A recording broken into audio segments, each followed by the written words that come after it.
നമസ്കാരം. മലയാളി വാർത്ത ഇൻസൈഡിലേക്ക് സ്വാഗതം.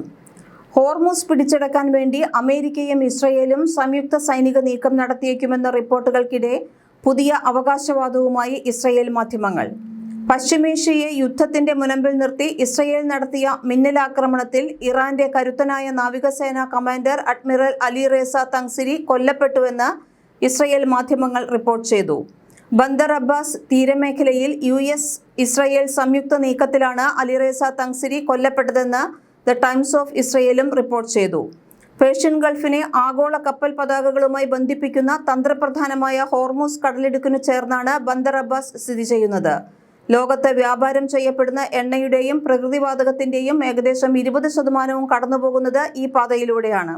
IRGC നേവിയിൽ തങ്സിരിക്കുണ്ടായിരുന്ന നിർണായക സ്ഥാനവും ഗൾഫ് മേഖലയിലെ ഇറാന്റെ തന്ത്രപരമായ നീക്കങ്ങളിൽ അദ്ദേഹം വഹിച്ചിരുന്ന പങ്കും പരിഗണിക്കുമ്പോൾ അദ്ദേഹത്തിന്റെ മരണം ഈ സംഘർഷത്തിലെ വലിയൊരു വഴിത്തിരിവായി വിലയിരുത്തപ്പെടുന്നു. US-ഉം ഇസ്രയേലും ഖാർഗ് ഉൾപ്പെടെയുള്ള തങ്ങളുടെ ദ്വീപുകൾ ആക്രമിച്ചുകൊണ്ട് യുദ്ധം വ്യാപിപ്പിക്കാൻ ശ്രമിച്ചാൽ സൂയസ് കനാലിലേക്കുള്ള കപ്പൽ ഗതാഗതം നിയന്ത്രിക്കുന്ന ബാബ് അൽ മന്ദബ് കടലിടുക്ക് തടയുമെന്നായിരുന്നു ഇറാന്റെ ഭീഷണി. ലോകത്തെ എണ്ണ കയറ്റുമതിയുടെ 1/5 കടന്നുപോകുന്ന ഹോർമുസ് കടലിടുക്കിൽ നിലവിൽ തന്നെ ഇറാന് ശക്തമായ നിയന്ത്രണമുണ്ട്. ബാബ് അൽ മന്ദബിലെ ഏതൊരു തടസ്സവും പശ്ചിമേഷ്യയിലെ സംഘർഷത്തിന്റെ സാമ്പത്തിക ആഘാതം വർദ്ധിപ്പിക്കും. ലോകത്തിലെ 4ാമത്തെ വലിയ ഷിപ്പിംഗ് റൂട്ടായ ബാബ് അൽ മന്ദബ് വഴി ആഗോളതലത്തിൽ കടൽ മാർഗം കൊണ്ടുപോകുന്ന എണ്ണയുടെ 12% കടന്നുപോകുന്നത്. ഇറാന്റെ പിന്തുണയുള്ള ഹൂതികൾക്ക് സ്വാധീനമുള്ള യമന് തെക്കുപടിഞ്ഞാറായാണ് ഈ പാത സ്ഥിതി ചെയ്യുന്നത്. പേർഷ്യൻ ഗൾഫിനെ ആഗോള കപ്പൽ പാതകളുമായി ബന്ധിപ്പിക്കുന്ന തന്ത്രപ്രധാനമായ ഹോർമുസ് കടലിടുക്കിനോട് ചേർന്നാണ് ബന്ദർ അബ്ബാസ് സ്ഥിതി ചെയ്യുന്നത്. ലോകത്ത് വ്യാപാരം ചെയ്യപ്പെടുന്ന എണ്ണയുടെയും പ്രകൃതിവാതകത്തിന്റെയും ഏകദേശം 20% കടന്നുപോകുന്നത് ഈ പാതയിലൂടെയാണ്. IRGC നേവിയിൽ തങ്സിരിക്കുണ്ടായിരുന്ന നിർണായക സ്ഥാനവും ഗൾഫ് മേഖലയിലെ ഇറാന്റെ തന്ത്രപ്രധാനമായ നീക്കങ്ങളിൽ അദ്ദേഹം വഹിച്ചിരുന്ന പങ്കും പരിഗണിക്കുമ്പോൾ അദ്ദേഹത്തിന്റെ മരണം ഈ സംഘർഷത്തിലെ വലിയൊരു വഴിത്തിരിവായി വിലയിരുത്തപ്പെടുന്നു. അടുത്തിടെ ഈ സമുദ്രപാതയ്ക്ക് മേൽ ഇറാൻ നിയന്ത്രണം കർശനമാക്കിയിരുന്നു. ചില കപ്പലുകൾക്ക് ഈ പാതയിലൂടെ കടന്നുപോകാൻ ചരക്ക് വിവരങ്ങളും ക്രൂ വിവരങ്ങളും ഇറാന്റെ റവല്യൂഷണറി ഗാർഡിന് നൽകേണ്ടി വരുന്നുണ്ട്. ഇതിനായി ചില കപ്പലുകൾ ചൈനീസ് യുവാനിൽ ഫീസ് അടച്ചതായും റിപ്പോർട്ടുകളുണ്ട്. സുരക്ഷ ഒരുക്കുന്നത് തങ്ങളായതിനാൽ കപ്പലുകൾ ഫീസ് നൽകുന്നത് സ്വാഭാവികമാണെന്ന് ഇറാനിയൻ പാർലമെന്റ് അംഗം മുഹമ്മദ് റെസ റസായി പറഞ്ഞിരുന്നു. സംഘർഷം ആരംഭിച്ചതിനു ശേഷം ബ്രന്റ് ക്രൂഡ് ഓയിൽ വില 40% വർദ്ധിച്ച് വ്യാഴാഴ്ച ബാരലിന് $104 ഇത് ആഗോള ഊർജ വിപണികളിൽ വലിയ ആശങ്കയുണ്ടാക്കുന്നുണ്ട്. ഇതിനിടെ ഏകദേശം 2500 മറീനുകളുമായി USS ട്രിപ്പോളി എന്ന യുദ്ധക്കപ്പൽ പശ്ചിമേഷ്യയിലേക്ക് നീങ്ങുന്നതായും 1000 പാരാട്രൂപ്പർമാരെ വിന്യസിക്കാൻ ഉത്തരവിട്ടതായും റിപ്പോർട്ടുകൾ സൂചിപ്പിക്കുന്നു. ഹോർമുസ് കടലിടുക്ക് വീണ്ടും തുറക്കാൻ ഇറാനെ പ്രേരിപ്പിക്കുക എന്നതാണ് ഈ സൈനിക നീക്കത്തിന്റെ ലക്ഷ്യം. സമാധാന ചർച്ചകൾക്കായി അമേരിക്ക 15 നിർദ്ദേശം പാകിസ്ഥാൻ വഴി ഇറാന് കൈമാറിയതായി സൂചനയുണ്ട്.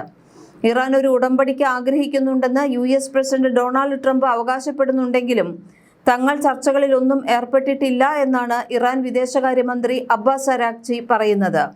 ഹോർമുസ് കടലിടുക്കിനു മേലുള്ള പരമാധികാരം ഉറപ്പിക്കുന്ന 5 പദ്ധതിയാണ് ഇറാൻ മുന്നോട്ട് വച്ചിരിക്കുന്നത്. കരിങ്കടലിൽ തുർക്കിയിലൂടെ എണ്ണക്കപ്പലിന് നേരെ ഡ്രോൺ ആക്രമണം ഉണ്ടായിട്ടുണ്ട്. 27 പേർ കപ്പലിലുണ്ടെന്ന് തുർക്കി ഗതാഗത മന്ത്രി അബ്ദുൽ ഖോദിർ ഉരാലോഗ്ലു പറഞ്ഞു. ആർക്കും ജീവഹാനി ഉണ്ടായിട്ടില്ലെന്നും അദ്ദേഹം പറയുന്നു. റഷ്യയിലെ നെവോസരിസിക് തുറമുഖത്തു നിന്ന് 10 ലക്ഷം ബാരൽ ക്രൂഡ് ഓയിലുമായി പുറപ്പെട്ടതായിരുന്നു കപ്പൽ. അബുദാബിയിൽ ഇറാന്റെ മിസൈൽ ആക്രമണത്തിൽ 2 മരണമുണ്ടായിട്ടുണ്ട്. മിസൈൽ അവശിഷ്ടം പതിച്ചാണ് അപകടമുണ്ടായത്. 3 പേർക്ക് പരിക്കേറ്റു. മരിച്ചവരെ തിരിച്ചറിഞ്ഞിട്ടില്ല.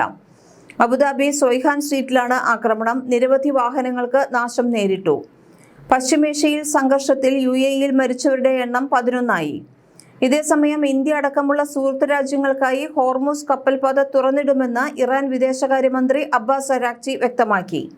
India, Russia, China, Pakistan, Iraq തുടങ്ങിയ രാജ്യങ്ങൾക്കായി ഹോർമുസ് തുറന്നിടുമെന്ന് മുംബൈയിലെ ഇറാൻ കോൺസുലേറ്റ് ജനറൽ എക്സിൽ കുറിച്ചു. ഇതേസമയം ഇറാന്റെ ആണവ മിസൈൽ പദ്ധതികൾക്ക് അന്ത്യം കുറിക്കാതെ അമേരിക്കൻ പ്രസിഡന്റ് ഡൊണാൾഡ് ട്രംപ് വെടിനിർത്തൽ പ്രഖ്യാപിച്ചേക്കുമെന്ന വാർത്തകൾ ഇസ്രയേലിനെ അക്ഷരാർത്ഥത്തിൽ വിറപ്പിക്കുകയാണ്. ഇറാന്റെ കരുത്തിനു മുന്നിൽ ലോകശക്തിയായ അമേരിക്ക പോലും നയതന്ത്രപരമായ വിട്ടുവീഴ്ചകൾക്ക് തയ്യാറെടുക്കുന്നു എന്നത് മിഡിൽ ഈസ്റ്റിലെ ഇറാന്റെ വർദ്ധിച്ചുവരുന്ന സ്വാധീനത്തെയാണ് അടിവരയിട്ട് ഉറപ്പിക്കുന്നത്. ഇറാനെ സൈനികമായി തകർക്കാൻ ലഭിച്ച അവസരം ട്രംപ് നഷ്ടപ്പെടുത്തുമോ എന്നാണ് ഇസ്രയേലിന്റെ പ്രധാന ഭയം. 15 സമാധാന നിർദ്ദേശങ്ങൾ മുന്നോട്ട് വെച്ച് അമേരിക്ക സമാധാനത്തിന് ശ്രമിക്കുമ്പോൾ ഇറാൻ തങ്ങളുടെ പരമാധികാരത്തിൽ വിട്ടുവീഴ്ച ചെയ്യാതെ ഉറച്ചു നിൽക്കുന്നു. ഈ കരാർ ഇറാന്റെ ആയുധശേഷിയെ ബാധിക്കില്ല എന്ന് ഇസ്രയേൽ തിരിച്ചറിയുന്നു. ഇത് മേഖലയിലെ ഇറാന്റെ പ്രതിരോധ നിരയെ കൂടുതൽ ശക്തമാക്കുകയേയുള്ളൂ. അമേരിക്ക ഒരു വെടിനിർത്തലിലേക്ക് എത്തുന്നതിന് മുൻപ് ഇറാന്റെ പ്രധാന കേന്ദ്രങ്ങളിൽ പ്രഹരമേൽപ്പിക്കാൻ ബെഞ്ചമിൻ നെതന്യാഹു സൈന്യത്തിന് ഉത്തരവിട്ടു കഴിഞ്ഞു. വരാനിരിക്കുന്ന 48 മണിക്കൂർ മേഖലയിൽ അതീവ നിർണായകം തന്നെയാണ്.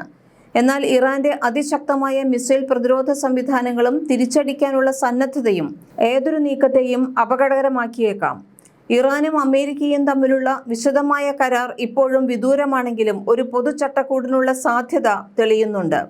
ഇറാന്റെ ഭരണകൂടത്തെയോ അവരുടെ മിസൈൽ പ്രോഗ്രാമുകളെയോ തടയാൻ അമേരിക്കയുടെ 15 പോയിന്റ് കരാറിന് സാധിക്കില്ല എന്ന് ഇസ്രയേൽ വിശ്വസിക്കുന്നു. ഇത് നയതന്ത്ര മേശയിൽ ഇറാന് ലഭിച്ച വലിയൊരു മുൻതൂക്കമായി വിലയിരുത്തപ്പെടുന്നു. മിഡിൽ ഈസ്റ്റിലുടനീളം വ്യാപിച്ചു കിടക്കുന്ന ഇറാന്റെ സായുധ ശൃംഖലയെ തകർക്കുക എന്നതായിരുന്നു ഇസ്രയേലിന്റെ പ്രധാന ലക്ഷ്യം. എന്നാൽ യുദ്ധം പാതിവഴിയിൽ അവസാനിപ്പിക്കുന്നത് ഇറാന്റെ ഈ സ്വാധീനത്തെ നിലനിർത്താൻ സഹായിക്കും. അമേരിക്കയുടെ പിന്മാറ്റം ഇറാന്റെ പ്രതിരോധ നിരയായ ആക്സിസ് ഓഫ് റെസിസ്റ്റൻസിന് ലഭിക്കുന്ന ധാർമ്മിക വിജയമായി മാറും. ഹോർമൂസ് കടലിടുക്കിലെ പിടിമുറുക്കൽ ആഗോള എണ്ണക്കടത്തിനെ സ്തംഭിപ്പിക്കുന്നു. ഇത് ട്രംപിനെ എത്രയും വേഗം സമാധാന ചർച്ചകളിലേക്ക് എത്താൻ നിർബന്ധിതനാക്കും.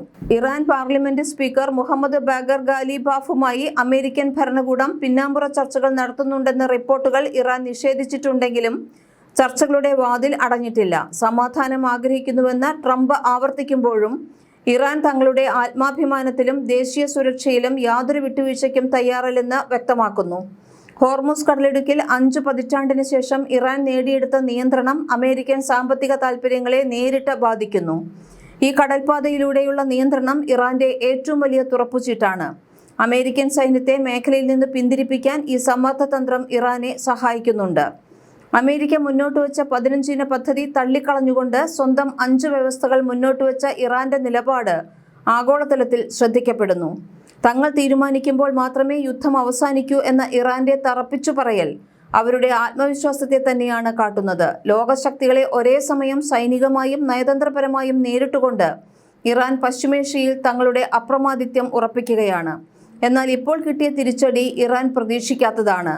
അലി തങ്സിരി കൂടി കൊല്ലപ്പെട്ടതോടെ ഇറാന്റെ നേതൃനിരയിൽ വലിയ കുറവുണ്ടായിരിക്കുകയാണ്.